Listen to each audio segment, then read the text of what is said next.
பிரியமானவர்களே, உங்கள் அனைவருக்கும் இயேசு கிறிஸ்துவின் நாமத்தினாலே என் வாழ்த்துக்களை தெரிவித்துக் கொள்கிறேன். இன்று நான் உங்களுக்கு தேவனின் எதிர்பார்ப்பு என்ற தலைப்பில் ஒரு சில வார்த்தைகளை கூற விரும்புகிறேன். நாம் காண்கிற இந்த வானத்தை, பூமியை, அதிலுள்ள யாவற்றையும் வார்த்தையினாலே உருவாக்கின தேவன் சிருஷ்டிப்பின் 6ஆம் நாளிலே தம்முடைய சாயலாகவே மனுஷனை சிருஷ்டித்தார். மனிதன் தனியாக இருப்பது நல்லதல்ல என்று எண்ணி அவன் விலா எலும்புகளில் ஒன்றை எடுத்து அதை மனுஷியாக உருவாக்கினார். கிழக்கே ஏதேனும் ஒரு தோட்டத்தை உருவாக்கி அதிலே தாம் உருவாக்கின மனிதர்களை வைத்தார். தினமும் பகலில் குளிர்ச்சியான வேளையில் தாம் உருவாக்கின மனிதர்களோடு உலாவி மகிழ்ந்தார். ஆனால் ஒரு நாள் ஆதாமும் ஏவாளும் தேவ கட்டளையை மீறி பாவம் செய்து தேவனுடைய சந்நிதிக்கு விலகி தோட்டத்தின் விருட்சங்களுக்குள்ளே மறைந்து கொண்டனர்.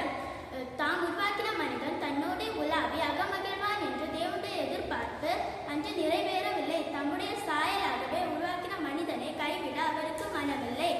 தம்முடைய ஒரே பேரான குமாரனை இந்த உலகத்திற்கு அனுப்பி அவருடைய சிலுவை மரணத்தின் மூலம் இந்த இழந்து போன தேவ உறவை மனிதன் மறுபடியும் பெற்றுக்கொள்ள வேண்டும் என்பதற்காக இந்த உலகத்திற்கு தந்துள்ளார். யோவான் 3:16 இப்படி சொல்கிறது: தேவன் தம்முடைய ஒரே பேரான குமாரனை விசுவாசிக்கிறவன் எவனோ அவன் கெட்டு போகாமல் நித்திய ஜீவனை அடையும்படிக்கு அவரை தந்தருளி இவ்வளவாய் உலகத்தில் அன்பு கூர்ந்தார். அதாவது மனிதன் ஏதேனும் இழந்த நித்திய ஜீவனை மறுபடியும் பெற்றுக்கொள்ள வேண்டும் என்ற எதிர்பார்ப்போடு இயேசு கிறிஸ்துவை இந்த உலகத்திற்கு அனுப்பினார்.